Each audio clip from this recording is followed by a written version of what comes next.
Welcome back, guys. Try and Fly Photography. Today, we're talking about contraceptives. Misconceptions. What is going on with this channel? Here we go.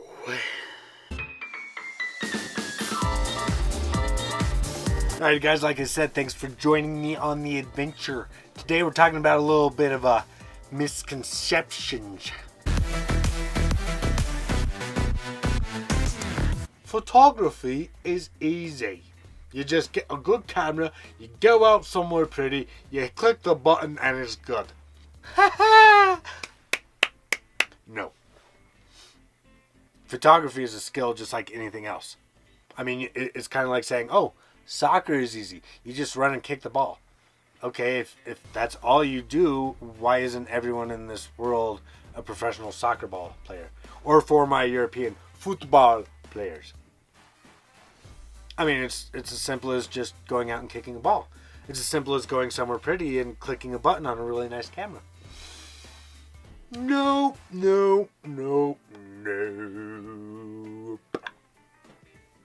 Photography takes a lot of skill, a lot of passion, a lot of drive, a lot of creativity. It takes developing your eye to see compositions, to see lighting and how it affects things, to manipulate the camera, which is only a tool, to get the desired photograph that you want, to get that image the way that you want it. All right.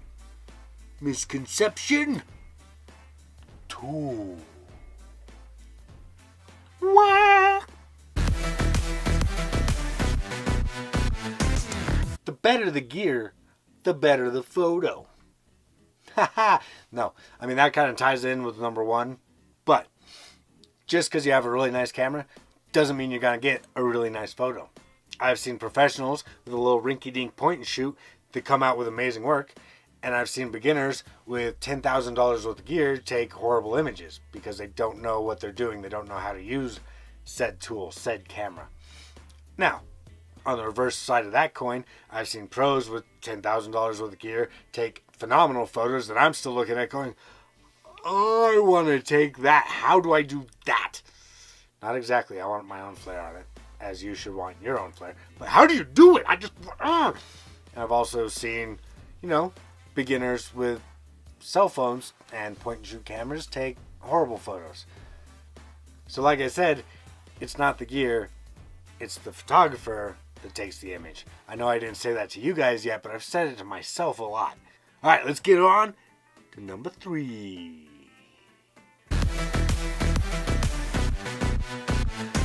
Photography is an art. Are you kidding me? Photography is an incredible art form. There's so much you can do. You can be the photo purist who just does take their picture and post it or frame it or whatever. They still decided where they are. What do I want to show in this photograph? What is the story that I want to portray? What's the emotion that I want to portray? Then, on the other side of that spectrum, you have people that go, take their shutter, click it, boop, boop, and then spend hours in the editing room on Photoshop or Lightroom or what have you, trying to get that specific look, trying to portray that emotion, that story. Oh, my biggest argument here is art is subjective, right? I think for the most part we all agree. Now, if photography is not art, everyone would like image A. But everyone would hate image B. There wouldn't be, oh no, I like B better. So, because it's so subjective, I consider it an art form. And I consider it an art form regardless of whether it's subjective or not.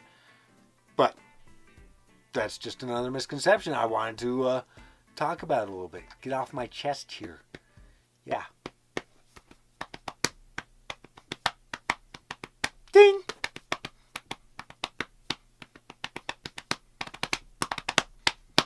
Yeah, I'm not a drummer either. Rapper, drummer, not on the list. Trying to become a YouTuber though. Hope you're having fun. Write me a comment. Say you like it or say you don't. It's alright. Boom! Alright guys, misconception number 4. Oh, that's a really good photograph. That must be photoshopped. Oh, did you use Photoshop on that? Oh, that's horrible. That's just Photoshop. No. Not necessarily. Photoshop is a great tool, but you don't have to use Photoshop. You don't have to edit your photos at all to get a fantastic image. I have seen professional photographers who only shoot JPEG, don't edit a single little tiny microscopic little thing on their photos, and they're phenomenal photos. Let's just take an example of a waterfall. If you take a waterfall with a short shutter speed, click, freeze the motion, you get all the water spots coming down and whatnot, and it freezes that motion. But you take a longer shutter speed at that same waterfall, and then you get the streaks and the blurs, and it's all ethereal and whatnot. That wasn't Photoshop. That was just knowing how to use your camera, knowing how to use that tool. I used to hate Photoshop. I used to blame everything on Photoshop. I was very guilty of this misconception. And now that I've actually started to look into Photoshop and play around with it, it's still not my favorite, but I appreciate it more.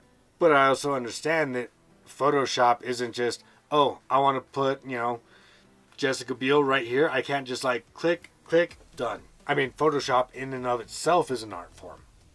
And then you have graphic artists and you have photographers and blah, blah, blah, blah, blah. I'm starting to ramble. I apologize. But basically, not every photographer uses Photoshop. Not every cool image is Photoshop. 5. We're on 5. You have to have an amazing subject to take an amazing photograph. Nope. I've seen some pretty cool images from a landfill or a dump. As a photographer, you might go, well, there's lots of textures, there's lots of story, there's lots of meaning, there's different contrasts and colors and text. Oh my God. It's the dump, the landfill, garbage, trash, rubbish. You don't need an amazing subject to take an amazing photograph. Now, yes, you can go to Antelope Canyon and get some amazing shots, but you can also go in your backyard and take amazing shots. It all depends on you, your creative eye, what story you're trying to tell, and how you portray it. Let's look at product photographers. You think anyone wants to shoot baby strollers for 10 hours a day? Not really. But I guarantee you some of the top product photographers can shoot that stroller like there's no tomorrow in 100 different ways and make you want to buy it. Sometimes I want to buy stuff and I don't even have a baby. It may look like I'm pregnant, but, that's soda and alcohol and fast food and all the good stuff of life. Not all of it, but, All right, starting to ramble again. Going to 6. That's 3. Let's try this again. 6. So photographers are creepy. All we want to do is take photos of you and sell them and put them online and sell them to pedophiles or porn sites or whatever. Come on. Ugh. One thing that really bugs me, especially trying to shoot boudoir or fine art nudes, is every girl that I talk to seems to think I'm just trying to sleep with them. Like, really? Oh, I just want to see you naked. Give me a break. I'd go hit the strip club if I want to see girls naked, because then it just costs $1 and doesn't cost heartache and weeks of planning and preparation and thought process and communication and buying props and location scouting and So yeah, I don't just want to see women naked. I like seeing naked women, don't get me wrong. In fact, oddly enough, that's how I got into photography. I want to see beautiful women naked. All right, I should become a photographer. About 15 minutes into my very first nude shoot, I was like, okay, you're naked, cool. How can I get this lighting over here? Does that pose look okay? I've come a long ways. Now I'm like, okay, you're gonna shoot for me and you're gonna get all scantily clad and sexified. Okay, cool. I'm gonna turn around while you get changed and get ready. Let me know when you're ready. Honest to God, that's what I do. And it actually helps a lot of people. They feel more at ease and less creeped out. But anyway, that's another video. We'll talk later. Kind of felt good on the back there. Ooh. I don't know why I'm doing like a little running man in the sitting position. What's going on? Yeah. So yes. And the other thing is street photography. Go out shooting. I was shooting Halloween. All the little trick-or-treaters running around. so many adults were like, no, you can't photograph my kid. Like, what the hell are you doing with a camera? I'm sorry, I just want to capture your kids looking cool with candy and like all the smiles, all the emotions, all the colors. The colors, Duke! Can't you see the colors? I'm colorblind, kid. You guys remember that popsicle commercial with the talking dog? Anyways, I digress. Again, I get distracted like every time I open my mouth. It's weird. That's why when I was an actor, they actually gave me a script so I could like focus. What's the word I can use publicly on the internet? Meanie heads. Poopy faces. There are those people out there. But for the most part, people are good. So have fun with it. Don't get creeped out just because someone has a camera. Because everyone doing their little selfie thing. Oh. I mean, if you're back there, you're in the shot. But no one seems to matter about that. In fact, come to think of it, it's usually with more professional in gear that people think you're creepy. Double-edged sword, I guess. Oh! You're trying fly photography. You shoot landscapes. Yes, I do. I also shoot portraits. What? You can't do that. You're a landscape photographer. I'm a photographer. Just because I primarily shoot landscapes doesn't mean I can't shoot boudoir or portraits or street photography or product photography. There's an immense world of photography. So why is it in people's mind that I can only shoot one thing? It irks me. Now, again, flip side of that coin, just because I have a camera doesn't mean I can shoot everything as well as I shoot one thing. So you do have a lot of people that think, okay, you're a photographer. You can only shoot this style. You can't do that. You don't know what you're doing. And then the other part of the population is like, oh, you're a photographer. You can do any of it. So just when you're talking to someone, maybe it's a client, maybe it's a friend, maybe another photographer, don't necessarily think that they only shoot one or they shoot everything. Okay? Yeah. I'm just gonna move on because I'm, repeating myself like a slinky. Wait, slinky? What? Market is saturated. There's no room for photographers. No. Okay, yes, the market is very saturated with photographers. It is not saturated with excellence. Yes, the market is saturated, but find your niche, find your style, find how you shoot, what you shoot, go full bore. Doesn't mean you have to only shoot that, because then you pigeonhole yourself like in misconception number 7. So find your style and keep progressing, keep learning, keep trying new things and expanding and getting better. And then all of a sudden, here's everyone else, and you're pushing here. And then you keep pushing and keep pushing and keep pushing, and all of a sudden, you're in a league of your own. So find your excellence and go with it. Because YouTube is completely saturated with photography channels. But you're watching me, right? Now, that doesn't mean I'm excellent at it. I am learning so much, and I started way back there, and I think I'm getting better. But that's what I'm saying, is that's part of my journey, is getting better, so that someday I will be in the excellence zone. And I hope you join me for that journey, because it's having fun.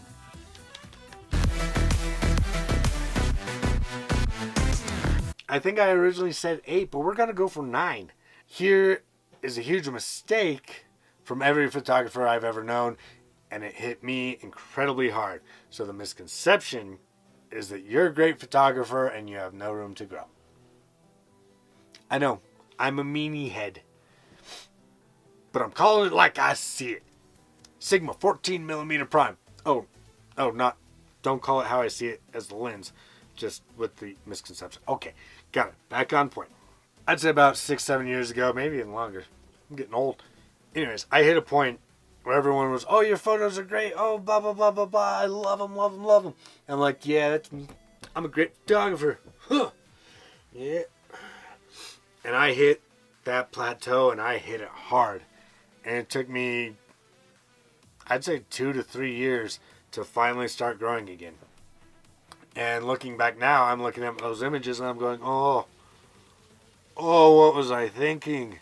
But I know every photographer goes through it, where all of a sudden they get cocky, they think they're on top of the world and the best, and then something clicks a while down the road and they realize, okay, I'm still infantile in my photography process.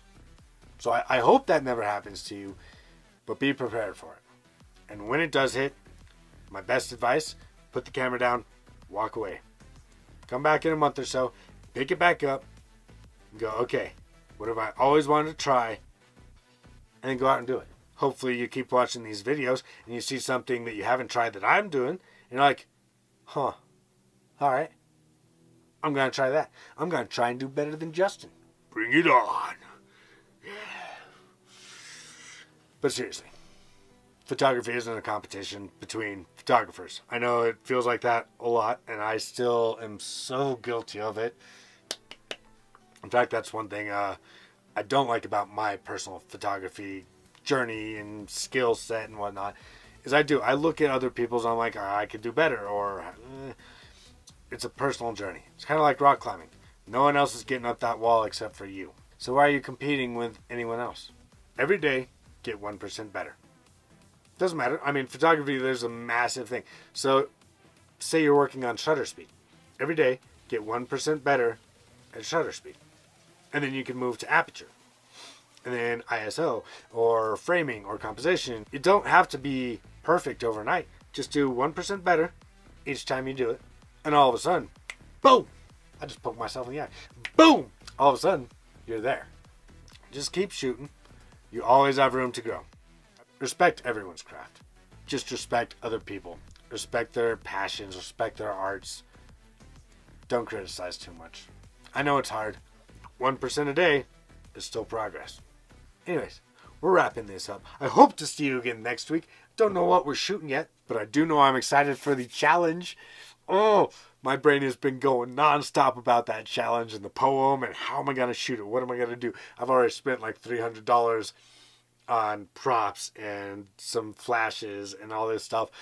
You don't need to spend any money on it. I'm just very excited and very eager to try these new techniques and stuff that I've learned, and I'm like, yay! So I'm not exactly sure what we're gonna film for the next week's video, but stick around, find out. And until next time, keep shooting. Mwah! Thanks, guys. Like, comment, subscribe. Forgot to say that. Hopefully you already have. See you next week. Hoo ha hee. Hoop dab dab dab doo.